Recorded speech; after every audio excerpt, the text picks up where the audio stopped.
What up, everybody, here in Spawn on Me land? This is the Spawn on Me podcast. We have a banger for you this week. Lots of good stuff. 6 days in Fallujah. Going to be talking about the new Xbox name change. Lots of dope stuff. Let's get it. Let's go. Spawn on Me is coming to you live right about now. Spawn on Me is the premier podcast spotlighting people of color. Every week, we talk news, what we've been playing, and tell you who's invited to the cookout. Our show is all about talking about gaming through a prism of blackness, because we are the culture. Welcome to Brookago, y'all.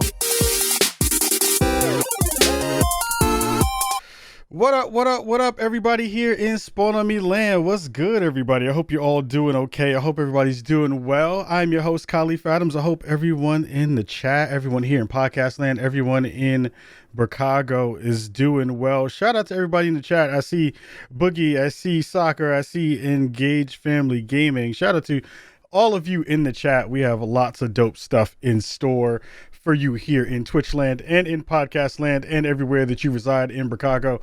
Lots of dope stuff. First off, we have to give massive love to our friends over at PUBG Mobile. PUBG Mobile is sponsoring our show for the month.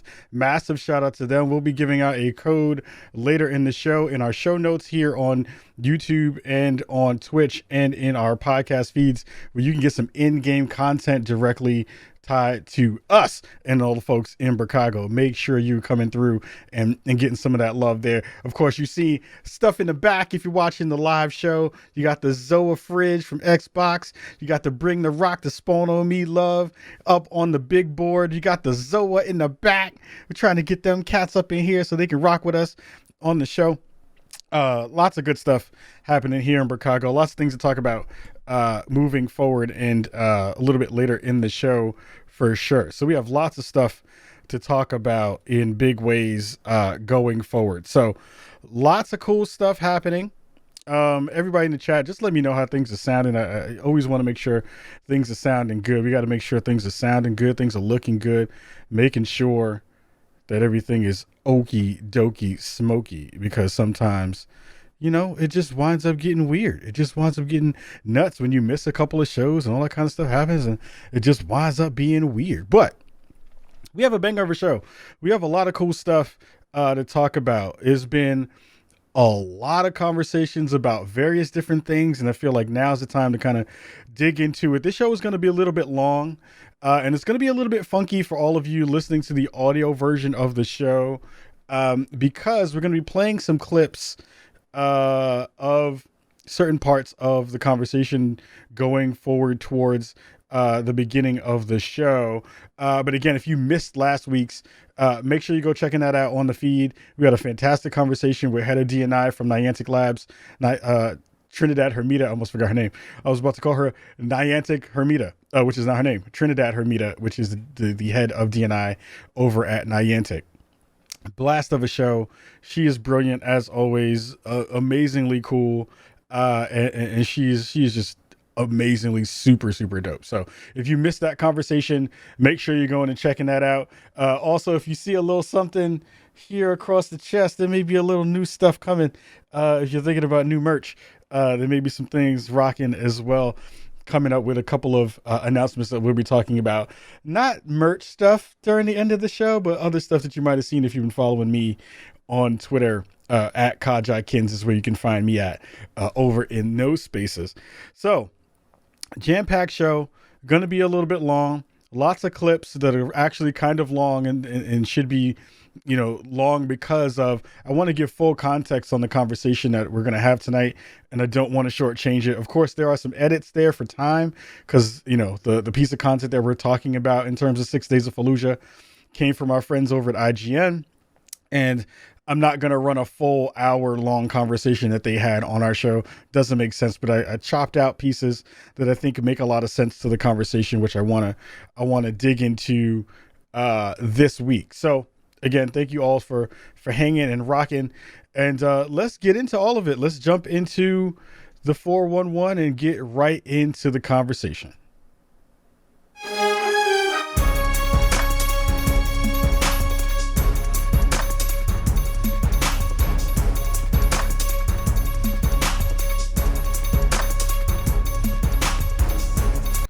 So there's a lot of cool stuff happening. There was a lot of conversations this week that bubbled up on the internet. There was a reintroduction of a game that was controversial when it first got talked about back in 2019, if I'm not mistaken. I'm sorry.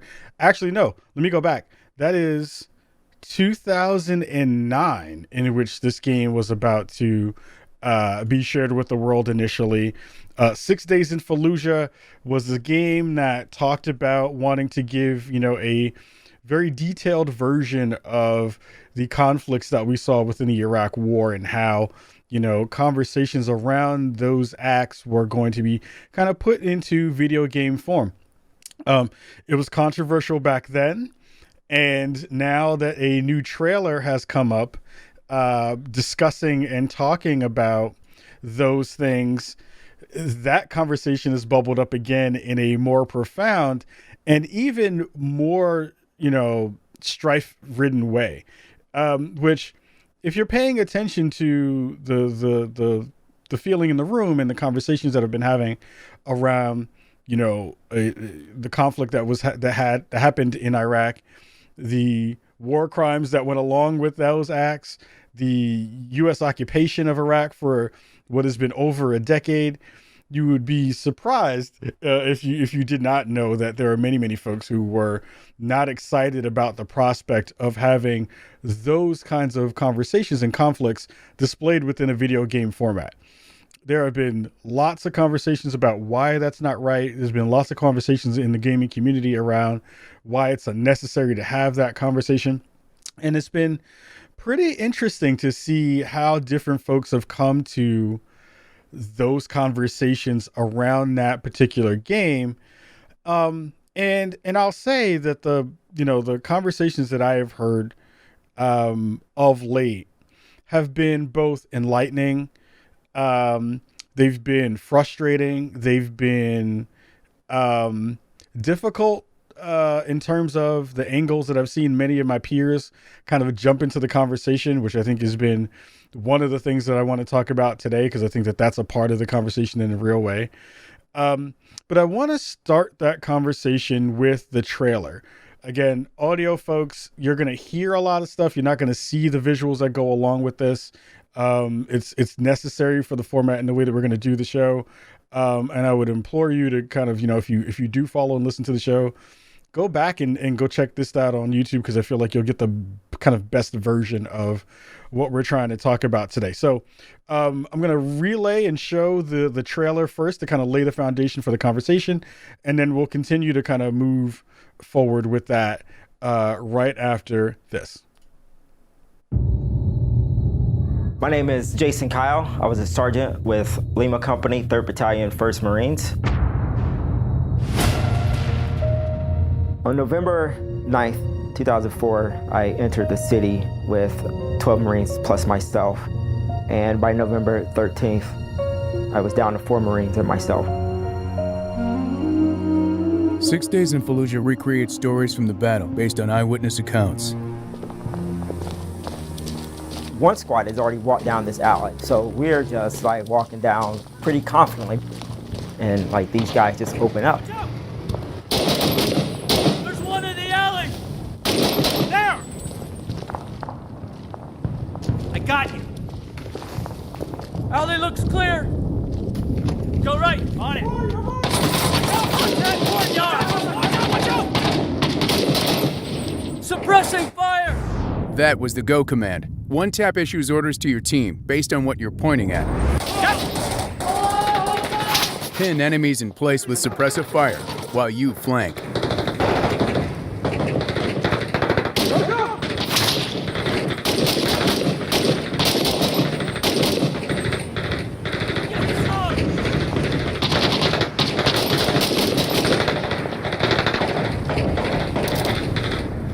Hold your fire! Order your team to stack on a door. Breach it! Open the door! On it! The go command makes it as easy to direct your team as it is to fire your weapon. Go, go, go!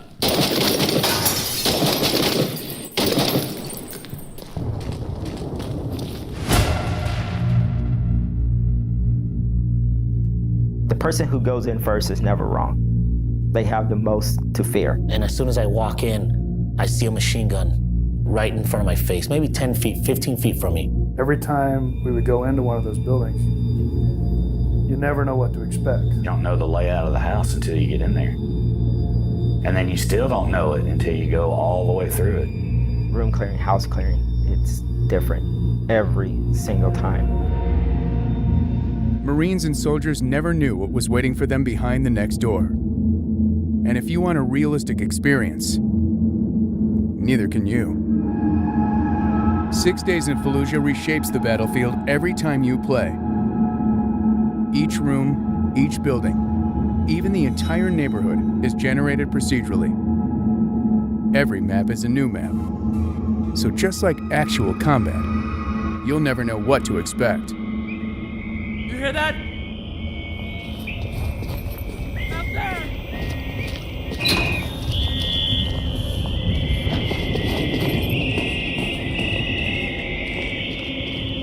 What's that door? Get! Covered.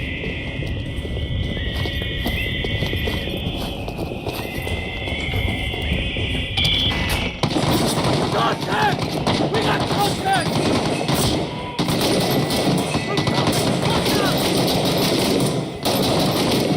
Get my back! Go, go, go, go, go, go!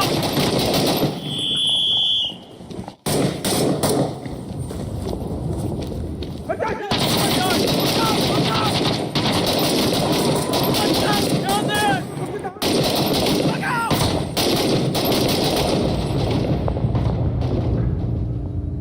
My son, he had his first birthday while we were in Fallujah.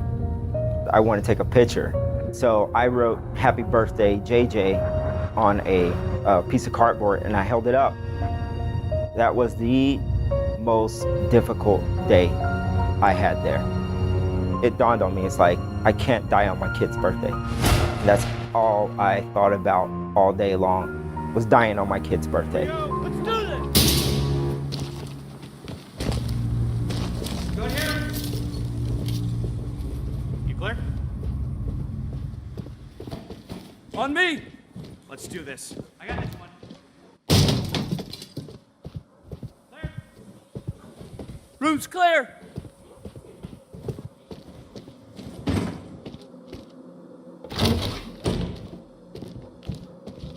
Good here. Come with me. Good. Keep a lookout. Right. What's that?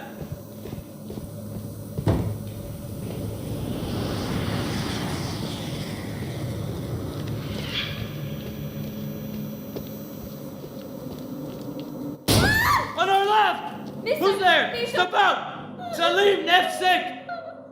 So just think, you know, you have this Marine, you're amped up, you know, you got all this adrenaline going through, and you kick that door down, and it's like family of four. And I'm talking to the dad, I'm like, dude, like, why are you still here? And he's like, عن طريق التلفزيون طلع بوقت هذا اياد علاوي كان رئيس الوزراء قال ابو مصعب الزرقاوي موجود في الفلوجه وراح احنا نهجم وناخذه. فلذلك الفلوجه نقدر نقول من بيئه العمليات طلعوا. وعائلتي وعائله ابويا الله يرحمه طلعت. فابويا بقى راد يبقى قال ما اطلع.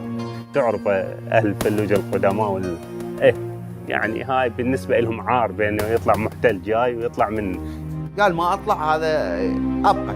قال اموت هنا يابا اطلع قال ما قلت له لعد اني وين.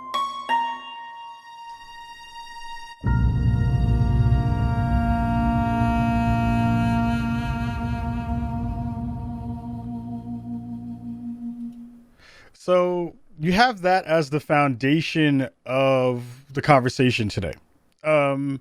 There are lots of things to pick through within that conversation, within that trailer itself.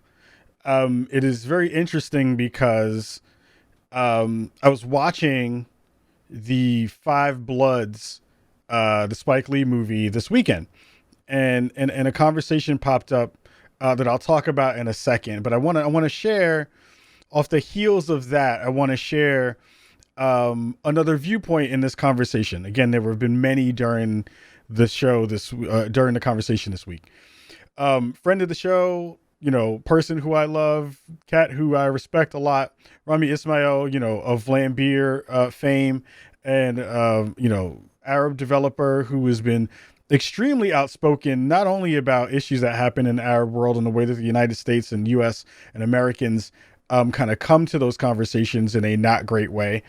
But he has been a huge, voice in the space about why this game doesn't need to be and why the conversations around this game are not great. And I want to share, he took some time to go through the trailer himself, a person who has, potentially, who has seen firsthand potentially some of the things that have happened within these conflicts and has been in that world where the folks who are on the other side of that conversation have been the ones most affected. So I want to share his piece, which is again about 2 minutes long. He's kind of going through it piece by piece and giving his perspective, and then I'll come back with some other thoughts of my own there. So there is a 6 Days in Fallujah gameplay trailer. Let's look at this trailer. We've had our first. Allahu Akbar. This looks a lot like Call of Duty, to be honest. Hold your fire. The Go command makes it as easy to direct your team as it is to fire your weapon. You're in a foreign country, full of innocent people, in a city that should not be easy. The person who goes in first is never wrong. So if they just shoot a family, that's okay, I guess. They have the most to fear. No, they don't. The people in the house have the most. Jeez. Every time you play, each room, each building, even the entire neighborhood is generated procedurally. We're so replaceable. We're a roguelike now. Fucking hell. We've been randomized. We're so important that we're literally getting randomly generated before getting blown up. Oh, this might be about the Iraqi perspective. He had his first birthday while we were in Fallujah. I want to take It's not about the Iraqi perspective. Of course it's not about the Iraqi perspective. They were also an invading force in a country where behind that door that's about to get kicked in, there is a father and a son, and in a second, one of them might be dead. The first person going in is never wrong. So if somebody got shot, that's not even counted. It's not even collateral. They're just dead now, right? But so far, we've really only talked about US deaths. We've only talked about military deaths. We've only talked about military feelings. And we've actually gone as far as to dehumanize the civilians that lived in that city to randomize houses and placements. So just think, you have this Marine, you're amped up, you got all this adrenaline going through, you kick that door down and it's like family of 4. And I'm talking to the dad, I'm like, dude, why are you still here? He's like, because the US turned back military-aged men trying to flee the city. This is the first Arabic script I've seen in this entire... Where is the language? It's propaganda, once more. Anyway, it's pretty clear that there's nothing interesting here. This is just same old, same old. So I wanna dig into that, and again, shout out to Rami for sharing his thoughts. I think Imran Khan as well, who's now over with us at Fanbyte, shared some thoughts as well about that. The first thing I want to dig into is I again, like most folks who know me, they know I am not very high on the military here in our country. I'm not a fan of war. I'm not a fan of going into other people's countries and killing them. I'm not a fan of occupying other countries. I'm not a fan of any of those things that are what America does from a foreign conflict perspective. We do that all the time. We've never not done that. That's been a part of our MO for a very, very long time, since the inception of the country. And since we could actually do that, we've done that. So when it comes to Rami kind of sharing his thoughts on that, he's right. He's not wrong. He has nailed everything that I feel and kind of share in terms of the sentiment that the initial trailer kind of shows. I don't know if Rami saw the entire conversation that we're going to talk about in a minute, but I do think So I want you to remember that trailer because it frames things in a really interesting way. As for many people, even folks who are coming into the chat tonight, seeing what this game is supposed to be for the first time. You know, again, there's been conversations about how this game has been marketed. There's been conversations about how folks have called and said, you know, we don't want this to be a conversation about, you know, politics and that part of the conversation. But again, you know, I go back to the conversation of me having that chat with my wife the other night while watching The Five Bloods, which is a movie about, you know, the conflict of the Vietnam War. You have 4 veterans who have gone back to Vietnam to, you know, cash out on some gold that they had buried in the country as reparations for themselves. But throughout that movie, there are these heroic moments with heroic music and heroic imagery of these 4 black veterans shooting Vietnamese, the Viet Cong, during that thing. And the conversation that we had was, I don't ever see a lot of media in which the other side of that conflict is given their due, is given the ability to have that conversation about what it's like to have, 1, occupying forces within your country come in and kill you. 2, what is the historic kind of context for what that means? And then 3, the continually re-triggering of those images and those moments for those people. I know I see it often enough when it comes to slavery movies and conversations around civil rights where I am like, shit, we're lucky enough to have people tell our story here in the United States. That does not happen from what I hear and from what I see often enough, at least from a American lens, even from an American lens that gives space for the folks who have been aggrieved for all of those conflicts. I've not seen a movie in the United States that showcases and shares the story of Iraqis to be able to have that conversation and share their perspective of what it was like to have a war put upon you that was based on false information and that was based on, illogical movement, right? So there's a conversation there that doesn't get told. So again, shout out to Rami for sharing his thoughts there. It is that conversation about, history is written by the victors, as Roberto Gold in the chat says, but there were no victors within a lot of these kinds of conversations, right?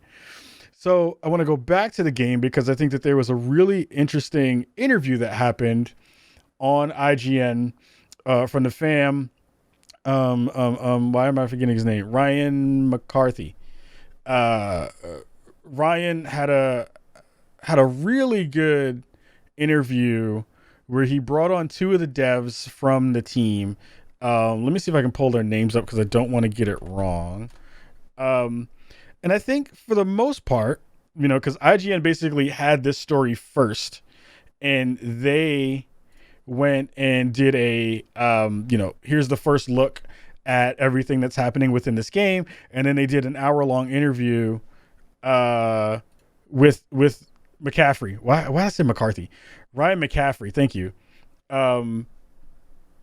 Where he talked to 2 of the devs for about an hour and some change. Peter Tamte, and Jaime Griesemer. Griesemer. I can't say their names. I apologize if I'm botching their names. But there are 2 folks who are working on it, ex-Bungie devs who are now working on this game.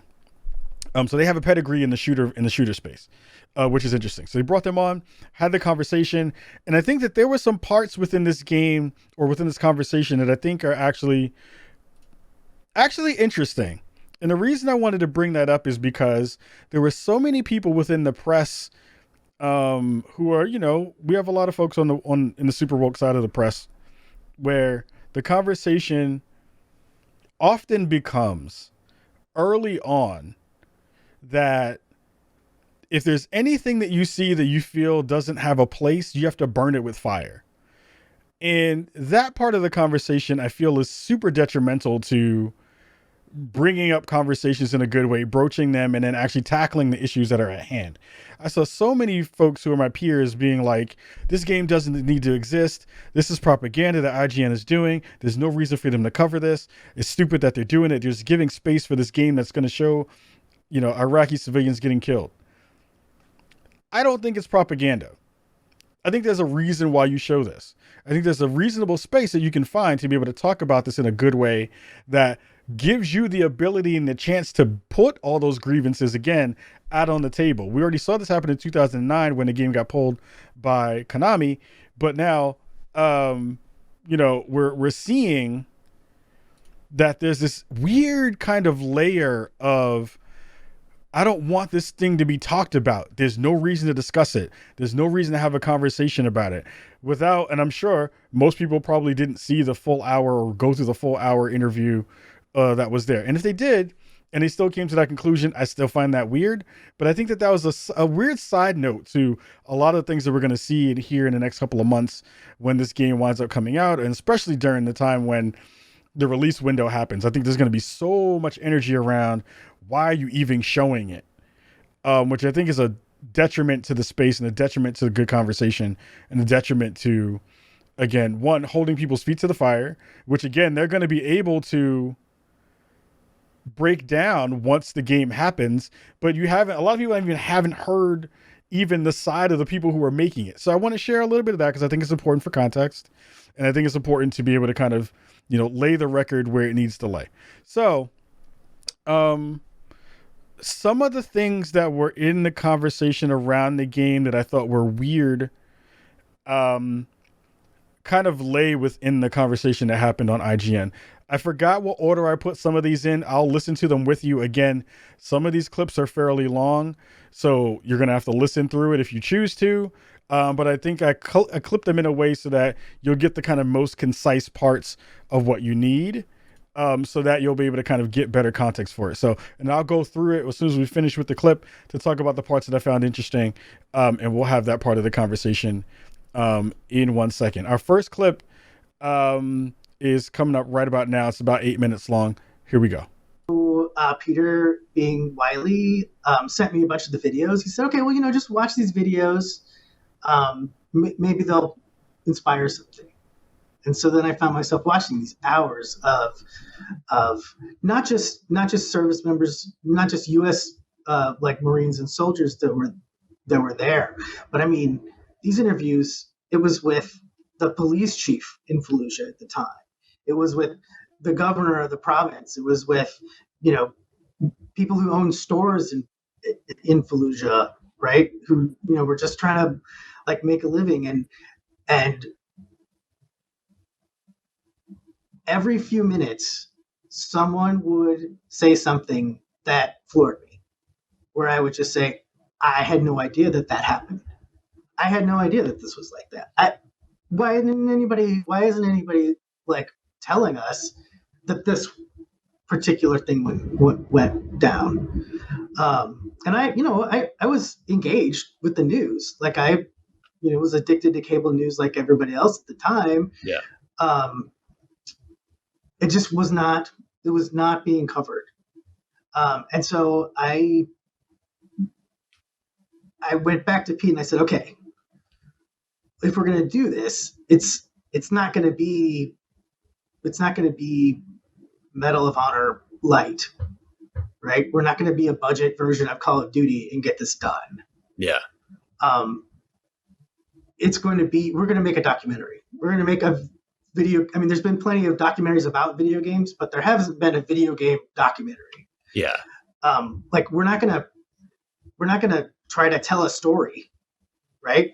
We're just going to show these guys stories. See, that's what I feel like you guys needed to say in the press release. That sums it up pretty well. I feel like that's something that is very intriguing. That's and in fact, to that end, Jaime, I promised Peter, poor Peter's being kept on ice over there. But this is great stuff from Jaime.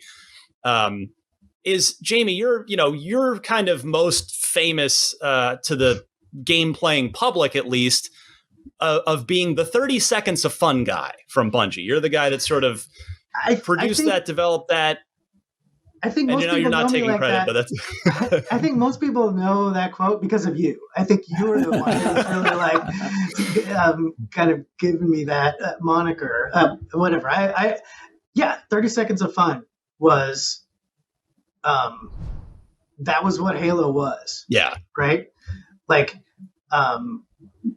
the sort of the meaning of 30 Seconds of Fun was you set up these mechanics in such a way that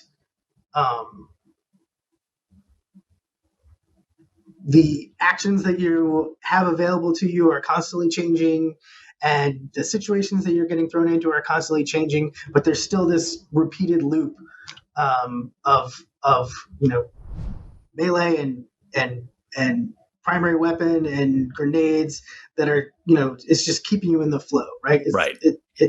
It repeats roughly every 30 seconds. And well, the reason I bring it up is because in the context of 6 Days in Fallujah, I want to ask you, does that design adage apply here? Can it apply here?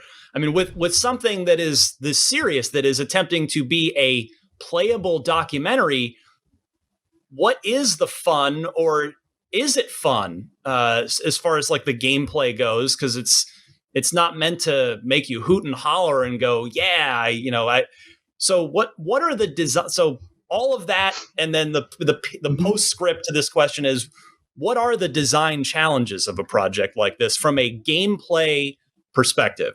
Yeah, I mean, so this is sort of another reason why this project is so interesting to me, because it's a challenge. Can we take the same principles, right, of like setting up mechanics and structures inside of a game to create an experience inside the player's mind? Can we use those same tools? But our goal is not fun, right? Our goal is empathy. Our goal is to give you just a little taste of what something must be like. So then when you hear the person explain in their own words what it was like for them, you have that connection point, right? Yeah. So all of the mechanics in the game are based on these testimonials. I think a really good example of that is the procedural architecture. This is a whole system that we developed for the game. Yeah. So we heard over and over from these guys, you never knew what to expect anytime you went in a house, anytime you opened a door. Like, you could not anticipate what was going to happen on the other side. And in a traditional video game, that applies to the first time you play, right? You're playing through a campaign mission, you kick open the door, oh, it's an ambush. There's a guy over there, there's a guy over there. And maybe you don't succeed, maybe they get you, right? You revert back to a checkpoint, you come back to the same door, you already have a beat on the first guy before you even open the door, right? That is not the experience that these guys had, right? Like, they got one shot. And how are we going to recreate that in the game? So we spent, literally months and bordering on years developing this technology that allows us to recreate entire sections of the city dynamically. Mm-hmm. So not only do you not know what's going to happen when you kick open the door, me as a designer, I don't know. Right? I didn't go in and place all the little nodes and set up the scripting and all this stuff. It's generated. Yeah.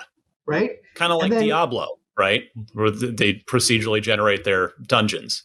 Absolutely. And that keeps it fresh, right? It keeps you on your toes. But I think most importantly is, like, if you fail and you're going to try again, we regenerate, right? So you never have any foreknowledge. Right. And there's gameplay reasons for that. There's game design kind of like considerations where that's a desirable outcome. The real reason for doing it is so that you get just a little bit of what it must have been like Obviously, we cannot incorporate the whole entire experience. We can't even come close, right? But we can give you just a tiny little bit. So then when you go back into the testimonial and the Marine says, I was afraid every time I opened a door, you understand why. You have a little connection that allows you a lot greater understanding of what this must have been like. So I want to jump back in here and say, okay, so now we have more context for what they're trying to do. A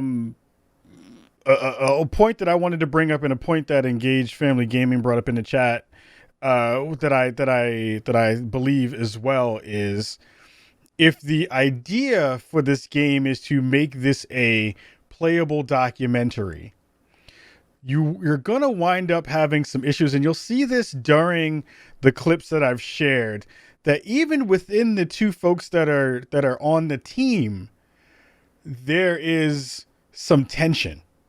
Even within the two folks in the team, there is some wariness of, is what got put out in the world reflective of the ideas that we're trying to put forth within the game that we're making? I think you wind up, and remember the conversation around empathy, because that conversation came up a lot within this interview, which I think is a really important point to hone in on and to focus in on, is this idea around bringing empathy to everyone who was involved in that conflict. I think the hard part is when you make a thing procedurally generated, you're then changing and kind of being hands off with the stage of war and making it something that will automatically just change anytime you want from a gameplay perspective. You then remove the ability to a certain extent to have the player engage with the weight of a moment, because they're constantly thinking about how to not die.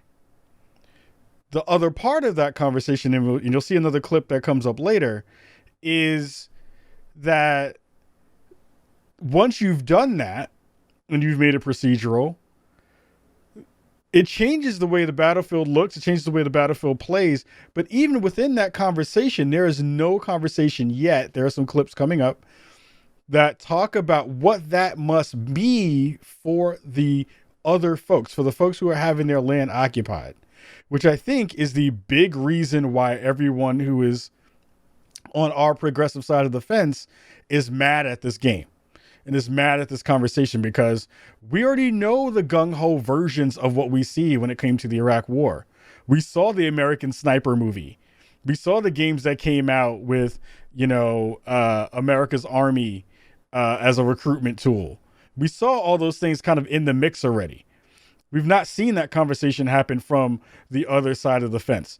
So we have a couple more clips. There's like 1, 2, 3, 4 more that kind of give more context, which I think is really important. This one is kind of, ending around, Jaime talking about, the industry needs to kind of grow up. And the reason why they're making this game is that they can kind of try to, get the industry to that point. Peter, I'm curious. I mean, after watching the gameplay video, watching your trailer, just kind of I feel like I got to ask, at least kind of get your thoughts on this.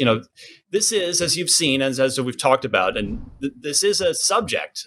This battle, this war is something that is very upsetting to a lot of people. It's something that's still very raw to a lot of people. So, I mean, I'm kind of curious if you could speak to the question of why not kind of go the full spectrum warrior route, not in the gameplay sense, but in the sense of real tactics, focus on realism, but just setting it as in a fictional story rather than something that so many people are genuinely connected to in their daily lives, either in the active their family members or the memories of people they've lost. Well, it's because of the stories themselves. We have always approached understanding about these events through the proxy of fiction in video games. And but being able to, I mean, we couldn't, for example, at that point, put these real human beings on a screen in front of you and have you understand their story. If we did that through fiction, we would have to rewrite that somehow. And it's knowing that these things actually happened that I think give us information and empathy for not just the people, but an understanding of what has been dividing us culturally as well. And that you could certainly dip your toes in that through fiction, but you can't really capture it. So, and there's a second point here, which is, it has truthfully, it's really bothered me that here we have this battle that is one of the most significant battles in the Western world in nearly half a century. But Hollywood has been afraid to tell these stories. Just because the war in Iraq was controversial doesn't mean that it isn't filled with stories of sacrifice. And so shouldn't those people's stories be told? I mean, if you think about it from a Marine or soldier's perspective right now, and I'm just talking in this case about that side, if somebody saved your life, you'd want the world to know about that. If somebody died saving your life, you'd want the world to know about that. And because the Iraq War has been so controversial, those stories have not been told. And I don't know how we, A, can recognize those sacrifices without telling those stories, the true stories, or B, learn from those sacrifices without telling those true stories. And I would say, if you're making a full spectrum warrior or some kind of training simulation, you're not telling the full story, right? We've talked a lot about the Marines and the soldiers' tactics and their testimonials. That's only part of this project that we're working on. We've interviewed dozens of Iraqis, right?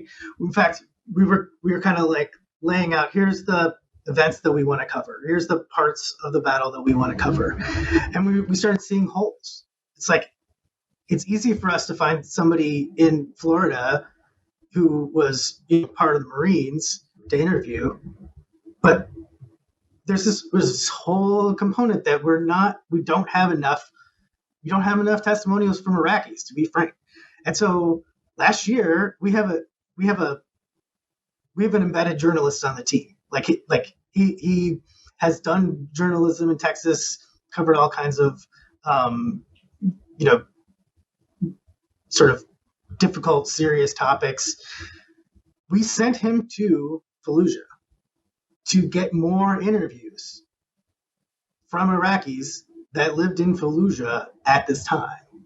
And those are going to be in the game. I mean, we'll get them translated into English, and that will provide, I think, a perspective that you would never get from something that was exclusively focusing on the Marines. And that's so important to us at Highwire. And I think that is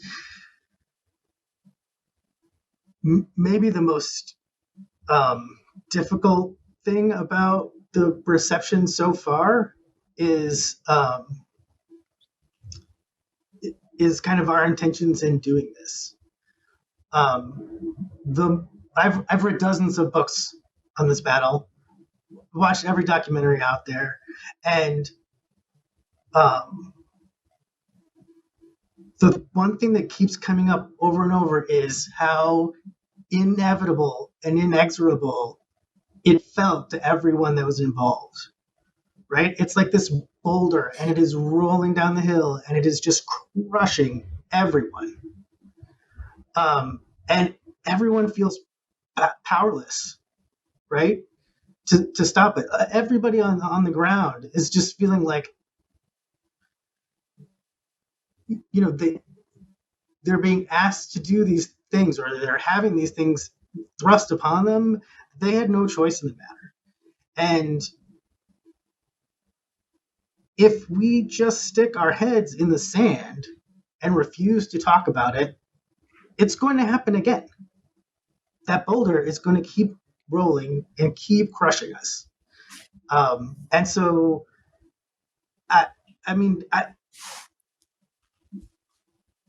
guns and tanks and explosions are really cool, right? And people are going to make games about them, but they're not going to make games about the human cost or the decades of repercussions that happen from something like this.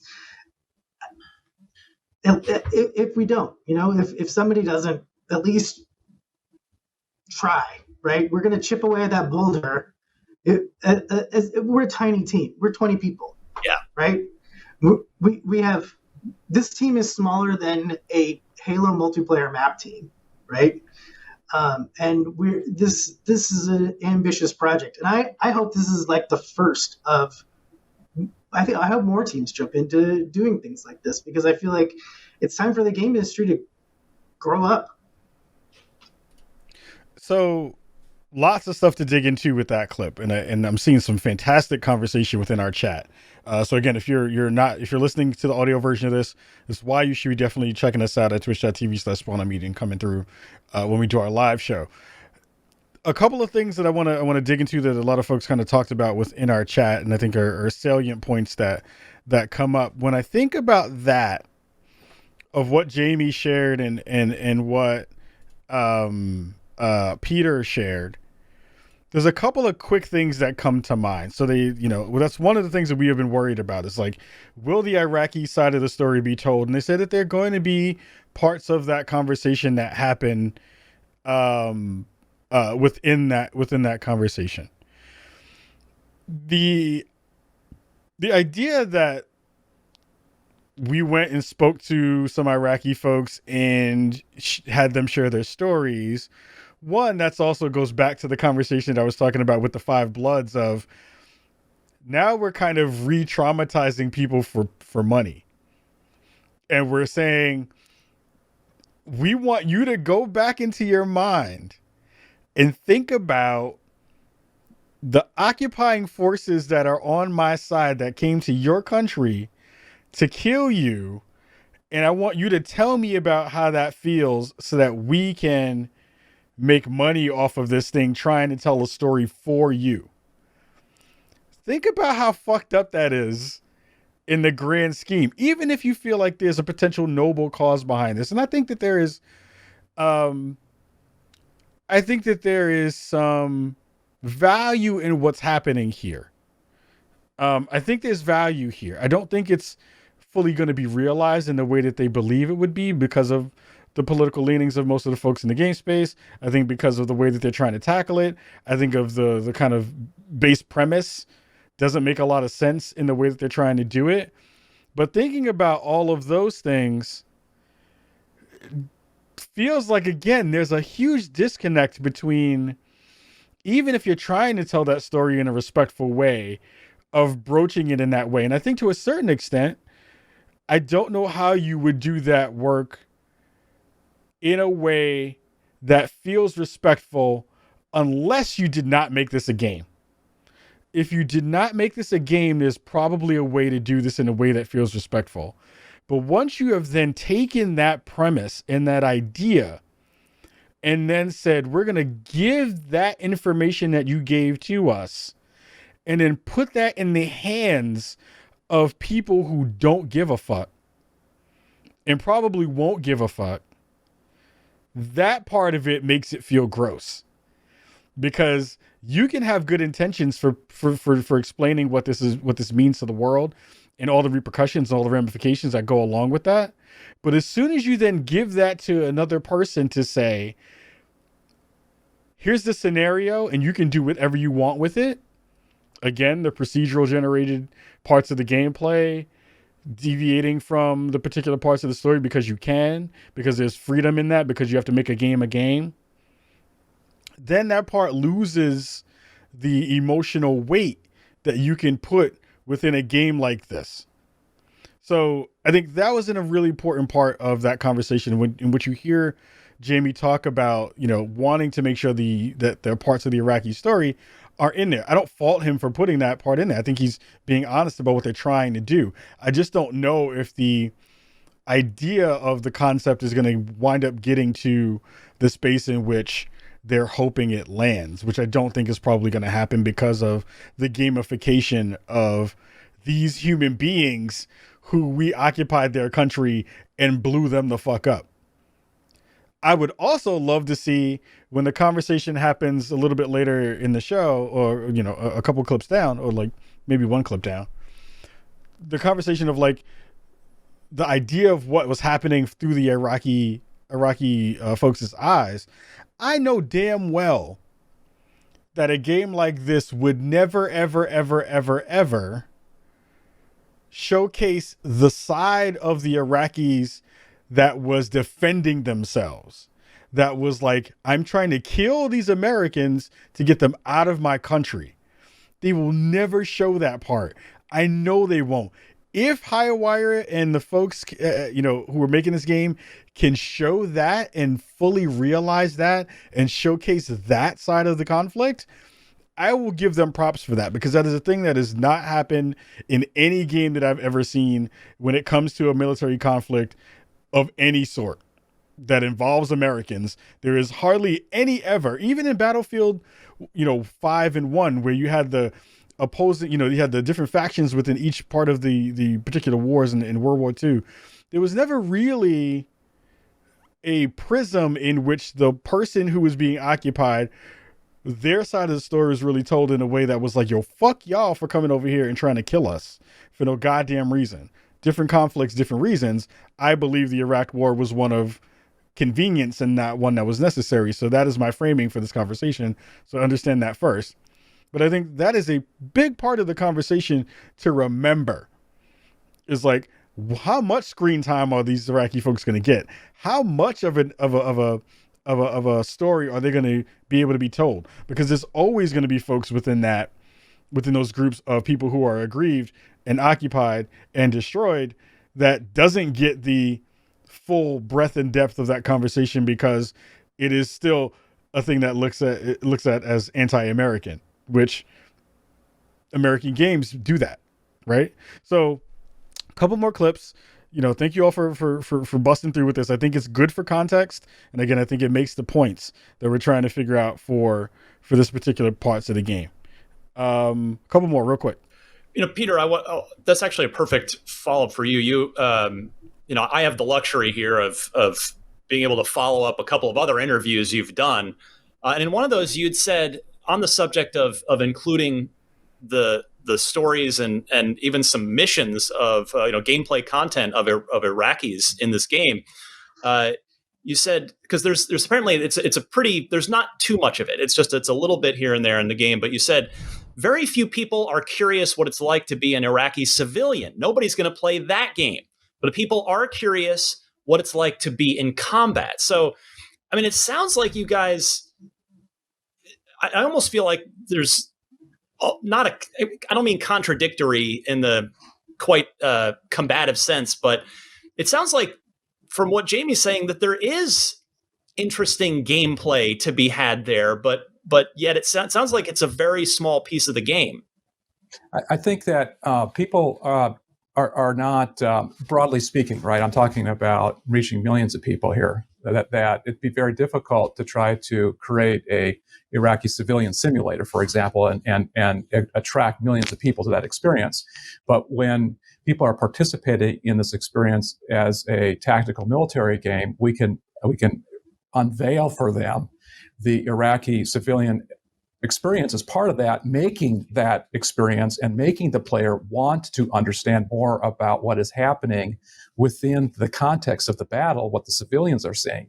That's not something they're going to necessarily, it's not something that you and I are typically thinking about, typical consumers thinking about just on an average day, thinking about how am I going to, that's not an experience. I'm like, I want to do that, right? But I can make that experience interesting to you within the context of a tactical military game and make you curious then about being an Iraqi civilian and what was it actually like to be in the city during the battle as somebody without a weapon. And Ryan, we have to be very careful right? We're a bunch of guys in Seattle, guys and girls in Seattle. Yeah. We have to be really careful in speaking for people that have gone through things that are outside of our experience, right? And so I'm much more interested in letting these people speak for themselves, and including those testimonials as well. But we have to be very careful that we're not becoming exploitative or look, nobody's ever done anything like this before, and we are on completely undiscovered ground right now. And so we are trying to carefully and humbly figure out, kind of where the lines ought to be drawn.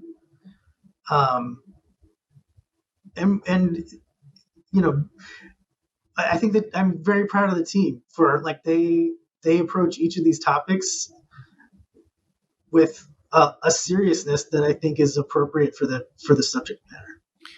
Well, I think a fair follow-up here, because I hear what you guys are saying, but Peter, you guys talk about wanting to make this a video game documentary, and it's like I find that fascinating on the surface, but then you're also talking about, okay, well, we've just got a little bit of the Iraqi citizen stuff in the game itself here, because speaking for mass market appeal, you've got to lean on the soldier, the combat side. So, I mean, a documentary's job is to sort of objectively examine something. So how do you balance the desire to make a video game documentary about this versus the commercial reality of trying to sell a game to, keep everybody employed and have it be a profitable enterprise?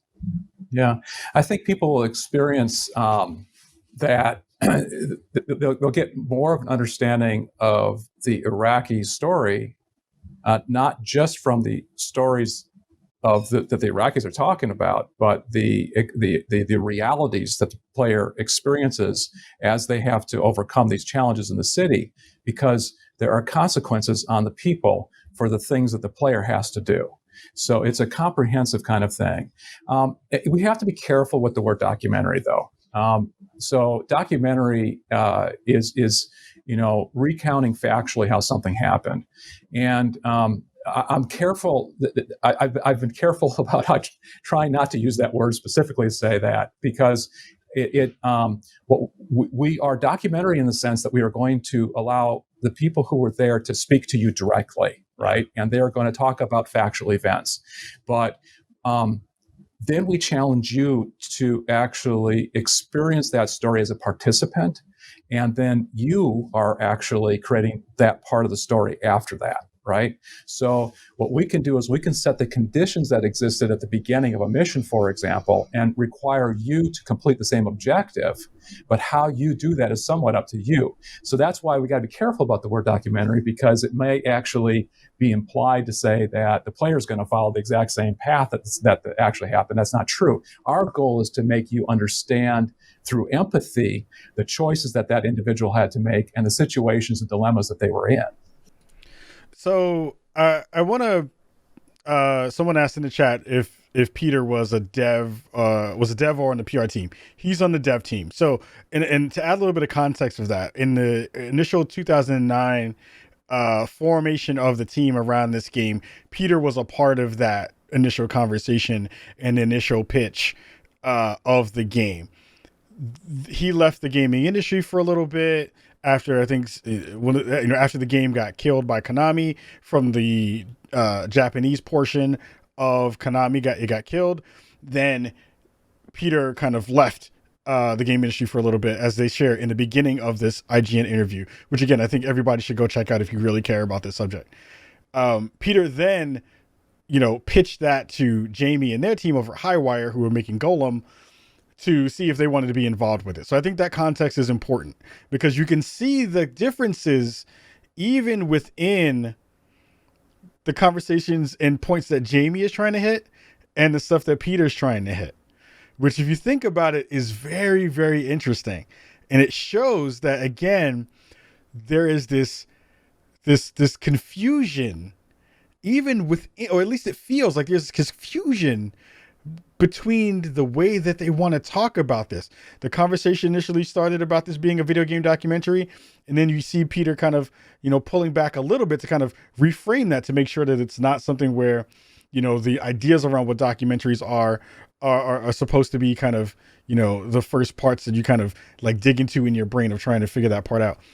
I want to go back to what Peter said initially, which I think is the main crux of that piece that I want to dig into, and I think is probably what frustrated me about that clip was the idea that you couldn't tell this story in this way and make it something palatable and watchable and viewable and, commercially successful from the Iraqi perspective, unless you wrapped a video game shooter around it.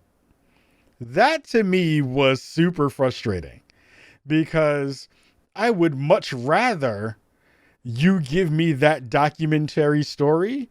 Do it in VR if you want to make a digital version of this thing. Do it in a way where you have an AR game where you have a space to be able to go through in the same way that we saw in Assassin's Creed, where they had that whole section that talked about the historic landmarks within the game. You had that kind of like exploration version of the game. There are many different parts of the medium that we find within the digital gaming space where that story could be profitable, could be reasonable, could be something where you give time for the breadth and depth of that experience from that other side of the fence. So I found it really weird and interesting that angle of the only way we can really tell this story in a good way is if you wrap a tactical shooter around it.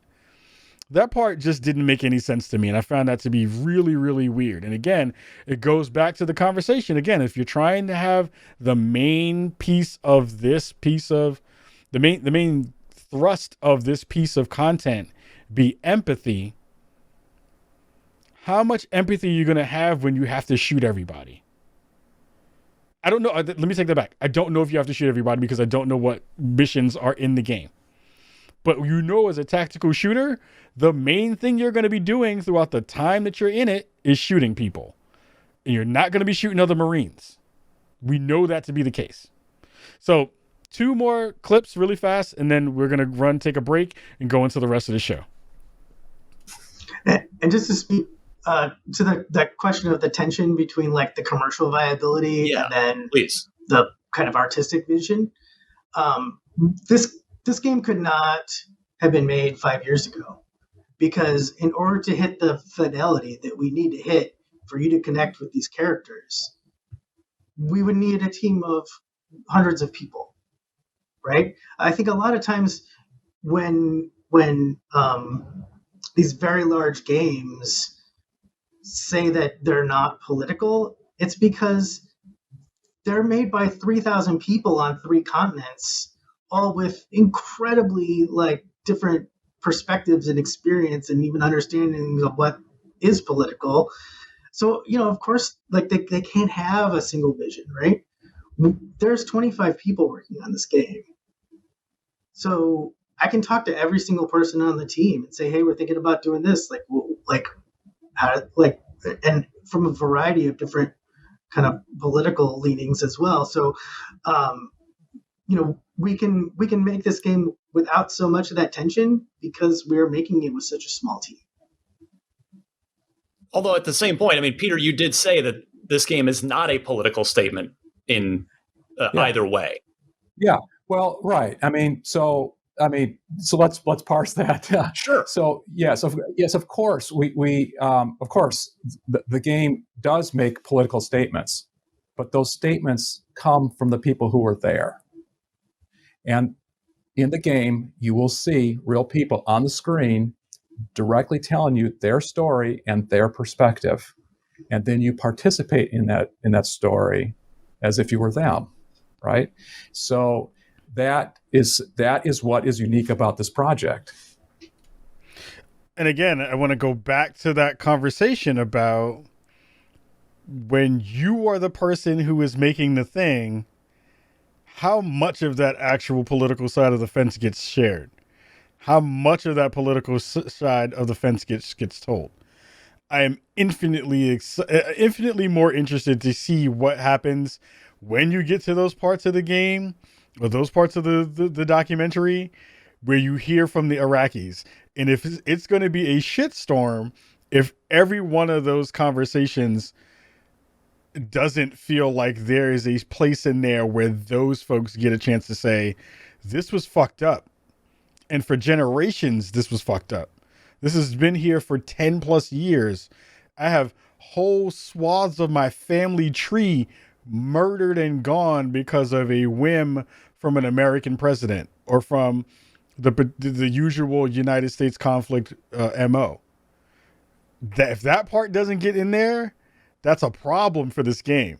And I think that's going to be a huge part of that conversation. Last clip for this section of the conversation, and then we'll move on. We'll take our break. But I think this is the last part that wraps it all together. What is it that you want players to take away from 6 Days in Fallujah when this game finally releases later on in 2021? What is the game's message? What is it? What is it that you would like the game to say?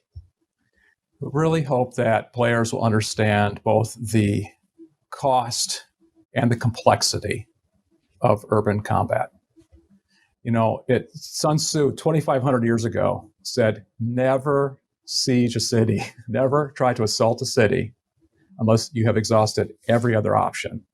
And that has been the advice that military have tried to follow for a long time.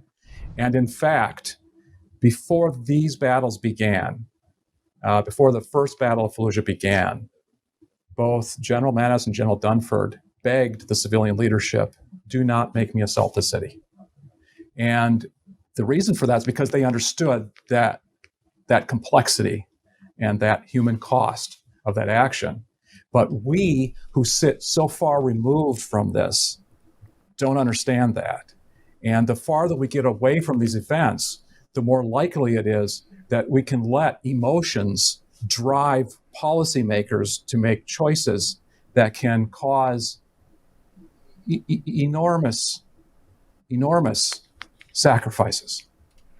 And I'm happy that he ended on that, and that was the last clip of the conversation for this. And I think those two words ring really loudly in my mind: the one about empathy and the one about sacrifice.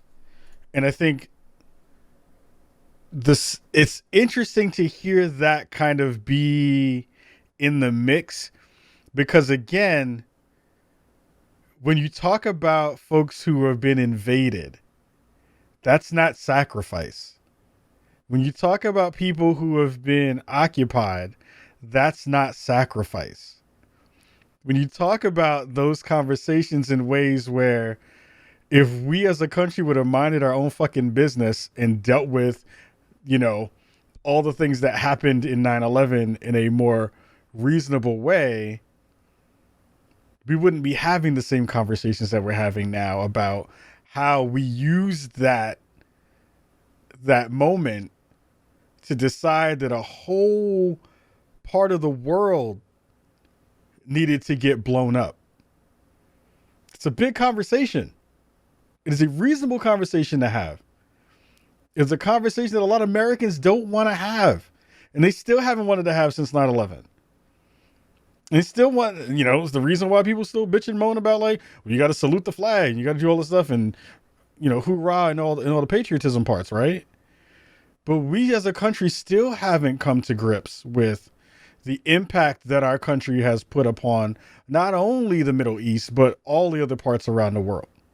And we never really come to that conversation unless it's folks who are kind of really in the space to really take grips with that conversation, understand its importance, and, bless people like Rami and bless people like Imran and bless all the other folks who are poking at this game in that way and talking about those things. Because I think, again, that is important, especially for us in the video game space who are trying to elevate this medium in a way that feels smart, that feels more grown up, and feels more weighted in the reality that we actually see. So, thank you all for rocking with that. That was most of the show today. We have a couple of quick things to talk about after the break, but I think, again, shout out to Rami, shout out to Imran, shout out to those folks for, doing the work of saying the thing out loud and having people rock with it. Huge shout out to Ryan McCaffery for doing what I think was a really good interview. I saw a lot of folks other folks in the interview space who were mad about IGN even doing the project. I think that's a little bit too hot for that. I think that's kind of unreasonable. And I think that y'all need to chill a little bit, because it feels lazy, to be honest. I went and sat my ass down and clipped all those parts out, watched the interview, and shared more context, because I think that's good for the industry. I think that's good for my viewers and my listeners and all that kind of stuff. Y'all can do the same thing instead of trying to kill things in the water instead of engaging with it. So I think Ryan gets a big shout out to that. I think that's pretty fantastic. Massive love to him for doing that piece. I would love to get these folks on the show to talk about this. I think that there's still more meat on the bone to dig into it. A lot of the conversations that we had in the chat tonight, stuff that I shared while watching the clips and kind of remembering what I wanted to share. I think there's a lot of space to go and ask those folks directly of saying, like, so what does this actually look like? What does this actually mean? There's a lot of stuff here that you're still trying to figure out, and it feels like there's some confusion and dissonance between what PR is doing for you all in sharing your game and the ideas of what you're trying to actually put forth in the game that we don't have privy to because we just aren't playing yet and haven't seen it yet. So it'll be a really interesting game to kind of see, moving forward, whenever that becomes a thing, and when it goes out into the world. Really, really interesting stuff here. And I think that, again, these are conversations that you'll only get here because we're taking the time to do it in a more thoughtful, nuanced way. So we're going to take a quick 1.5 break. We're going to come back with some conversations around Xbox Live's name changing and with Sony pulling down games from the PSN and the PS3 and Vita side of things. So give us 2 minutes or so. We'll be right back after this.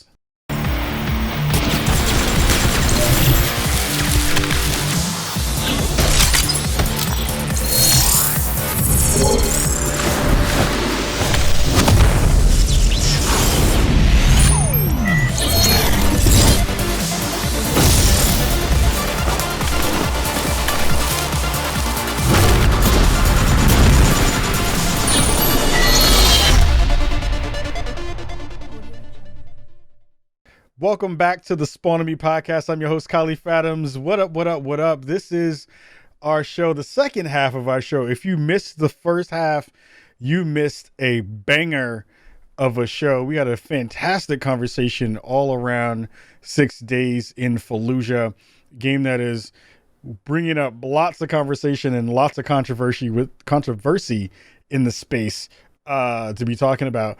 Lots of interesting angles to that conversation for sure. And it's I'm hoping that we get a chance to kind of see more of what that conversation is going to be in the bigger space. I feel like there's a good space to dig into it. Last couple of quick stories for this week. My mouth is so watery. Anyway, Xbox Live changed their name to Xbox Network this past week. I think there was an interesting part of that conversation in which there is a kind of new idea around what they want people to think about when it comes to the name of the network. I think it is a cool name change because it now kind of fully shows and encompasses what they're trying to do. It was something that got kind of leaked through the beta program. Someone kind of came up and watched it and saw it and took a screenshot, and they were like, yo, what does this mean? This is something different. Again, this goes back to the conversation around, what Xbox is trying to do.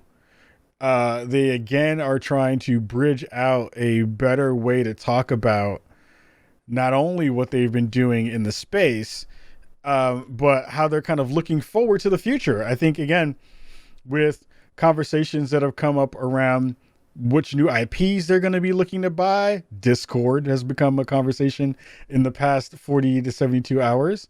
With xCloud now becoming a huge part of that, them focusing on Game Pass and the biggest part of all of that is them deciding and saying out loud that they just want to make sure you're playing on something that they own, and something that they have a part of the conversation along with. They're going to be dropping the subscription price on Xbox Live and trying to move you over to Game Pass, or at least giving you the option. I'm sorry, at least pulling the need for you to pay money to be online within some of the tiers and that stuff. So I think that that's going to be a interesting part of that conversation. I want to dig really quickly into the Discord conversation because I think that is really important. The rumor mill has been spreading that the Microsoft team has been looking to buy Discord for $10 billion. I think that's a huge win. I've said this years ago that whoever was the first console to pull Discord into their platform would win the next generation. I think it is actually that big of a deal. In terms of it, I know a lot of people in the space have already been talking about, well, this is going to kill it. This is going to ruin Discord. This is going to do something bad for Discord. It's going to go the same way that Skype did and all that kind of stuff. To a certain extent, it doesn't even matter. You'll still be able to use it on other platforms. You'll still be able to use it on PC. That version would be stupid to kill. It doesn't make any sense to kind of murder that. The biggest thing is you just get that thing now in... You just now get it in, what do you call it? You just now get it in the console, which I think for everybody is a really good thing. I would love for that to be in my console. A big pain point that I have, especially when I was playing zombies on my PlayStation, was I'd be playing with other folks who are on different platforms, and it just doesn't work. That is not a PSN issue. That's not an Xbox issue. That was a Call of Duty Zombies issue of not having good cross-game chat support. But the workaround for all of that was for all of us to jump into a Discord server and then have those conversations and talk within the game there. If you can do that and still have Xbox Live chat and still have another version of being able to get into your Discord channels directly from the console, that is a huge win for everybody involved. And I think that's the thing that people keep glossing over because it's the thing that people have been doing. It's the thing that people have been using in their workflows to play together with people. It's a thing that I have been doing. So I don't understand why people are always, well, I understand why, because everyone's like, big corporations are terrible and everything that corporations do is terrible. I understand that angle. I understand. I get it. But if Xbox snags Discord, that's a huge win for them. You can't lie and say it's not. That is a big deal for them. And I think that gives them another leg up on a lot of different stuff, which I think is extremely important in the big, conversation that we're having in terms of the game space right now. So them changing over to Xbox Network makes a lot of sense. I think it's smart for them to think about this in that way. And I think it is actually pretty brilliant for them to do it. Last story for the night is all about the PSN removing or pulling down later in June, I think. Let's see, in the summer, around July 2nd. This story comes from Polygon. There was a person named The Gamer, citing unnamed sources familiar with the matter, said that the PS3 and PSP stores will close on July 2nd. And the PS Vita storefront was shut down August 27th. Polygon reached out to Sony representatives for more additional information, with no reply was made at the publication at that time. PS3 and Vita only games are now accessible, accessible only through the PlayStation Store app on both units. Those platforms are not searchable from the PlayStation Store's website and haven't been available there since a redesign in October. Sony phased out the PS3 over several regions between 2015 and 2016 before formally discontinuing the console in May 2017.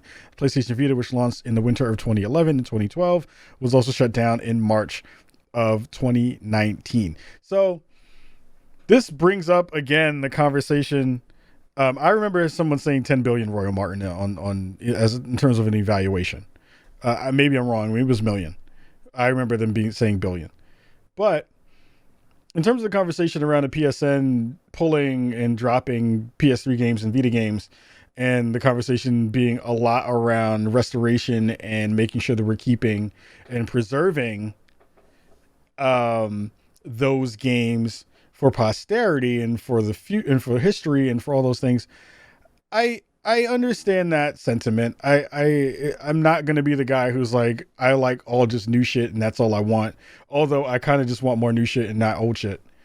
But I do think that there's a space there for the conversation to be around preservation in a long form way, which again is the thing that we have not as an industry really wrapped our minds around. Shout out to the folks like Frank Cifaldi who have been at the forefront of that conversation, who we had on the show some years ago. I'm talking about that. But I also am just like super weirded out by the conversation that we always see with everyone when this conversation happens, is everyone being like, physical games are the thing. You should always buy physical because this is the reason why. And this is a problem with digital stores. And this is the reason why only digital stuff is bad for everything. The same people will also be the ones who are like, we're killing the earth and we're killing the planet by buying plastic shit we don't need.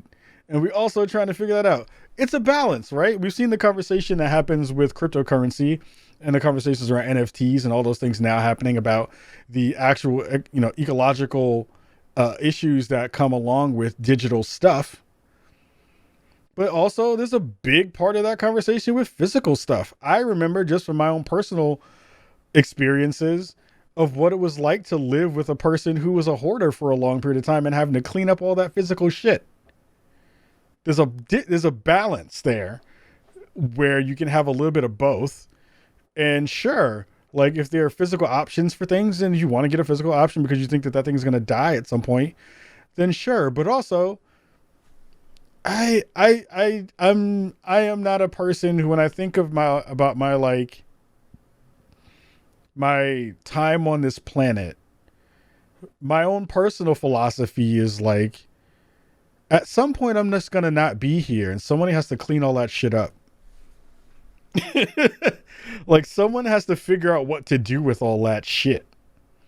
And I appreciate the fact that people are like, well, yeah, we want to salvage all the stuff to maybe pass down to other people or, give to your children or any of that kind of stuff. But also, what impact does that have on the planet? What impact does that have on the need for stuff? What impact does that have on the idea that if you don't hold on to everything, that also has worth too? It's an existential conversation that is not for this show. It is, maybe we'll do it on another show. But that's the thing that I always kind of think about too, is just like, yeah, there's a lot of stuff that I need to be able to do the show that I want to do and all that kind of stuff. And someone, after I die tomorrow, someone has to figure out what to do with all the stuff, right? Games may not be the thing that I'm the most worried about when it comes to that idea of who gets to own what does ownership mean and how that actually plays out. I don't care that much. I think it's an interesting conversation that we, as a digital technological place that we find ourselves in this part of the universe's timeline, are fighting that in the grand scheme doesn't matter that much. But it is an interesting thing to see people kind of dig into and talk about. So I'm going to go and, at some point, I'm going to go download all that stuff that I have because there's some great games on the PSN that I haven't had a chance to check out. And I'll, hopefully go back with my PS3 and play some of that stuff. But more than likely, I probably won't. But I'll try to snag as much of it as I can off the store before it goes away so that I can have it in some form or fashion if I ever do decide to go back. I'm looking at you, Echo Chrome, because I miss you. So massive love to everybody who has been in the chat tonight, who has been, on the show proper, folks who have been rocking with us tonight here in Twitch land and in podcast land. If you're listening in audio versions, again, huge shout out to our friends over at PUBG Mobile. We are giving away some codes that you'll be able to get, so you can get some in-game stuff within those games. There's a couple of links within the chat right now. If you want to, click those, those are in the space too. But yeah, we have some really cool stuff coming up. Before I go, there's some great announcements that came up. I'm trying to hit the button that got shared on the internets today. I am hosting the DICE Awards alongside Jessica Chobot and Greg Miller. Huge opportunity for me. 2021 has been a monster of a year so far for me and for Brookago. I'm infinitely excited to be working with the Academy of Arts and Sciences, to be able to work with them and do that kind of stuff. It's going to be wild to be able to see that's going to be a thing at Academy of Interactive Arts and Sciences. My mug right there, with the dope folks hanging out and getting stuff done. Me, Greg, Jessica Chobot, doing cool stuff. It is wild that that's going to be a thing. I was literally in the audience last year for my first time after having said out loud that it was a bucket list item for me to be able to go to DICE. Went to Vegas, hung out, chilled with so many dope folks, and now I'm hosting that bad boy this year. So I'm hoping that they bring me back. We've had a lot of fun doing some stuff beforehand. We'll be doing some other stuff in the future, but super excited for the process of working with the folks over at AIAS on the DICE Awards, which has been such a cool thing and so amazing to be able to do. I will be doing a stream also this weekend for WonderCon. I'm probably gonna be playing like 2 hours or so, maybe 2 or 3 hours of Loop Hero for charity on their streams. That's going to be on the WonderCon Twitch channel and ours. We'll be basically doing a simul stream there, so make sure you're checking out stuff this weekend on Saturday. And I think there is some other stuff that wind up happening that I can't remember because my mind is just frozen because it's been a very long show. Shout out to my Wild Aces fam. We are champions. I am a owner of the Wild Aces in the fan controlled football league. We brought home the chip this past week. Shout out to everybody over at Kinda Funny and my fellow owners over there for winning the championship. I put out a poll the other day to say if Fan Control Football League expands the league, would you all be down if we tried to lobby to get a team into the Fan Control Football League? Would y'all? I mean, that means we'd have to then not be a part of the Wild Aces anymore. We'd have to try to figure out our own stuff. I'm curious for all of you at home in Brookago if you would actually rock with it and come out and support. Because if you're down to do it, I'm down to pitch it and see if it would be a thing that we can make happen. But I would love to be able to do that because I think that was been super fun and fantastic. So we have all of that coming, and we also have some cool stuff coming up a little bit later in the year. Some more things are going to be announced fairly soon. Some very cool stuff to be able to come into the fold with, including our after show too, which we're going to go to in a second. But until then, if you're listening to the audio version of the show, thank you for listening every week to the show. Thank you for pushing us higher and higher into the rankings on iTunes, Apple Podcasts, and all those places. Please leave a 5-star review if you are down to do that. I got blasted on the internet this week because of my take on the Snyder Cut of the Justice League. I'm going to be doing this weekend recording a very special episode of Ask Ka Anything about that. People have sent in voicemails. I haven't even listened to them yet because I just don't know what's going on, but it sounds like probably people are going to get my ass for my take.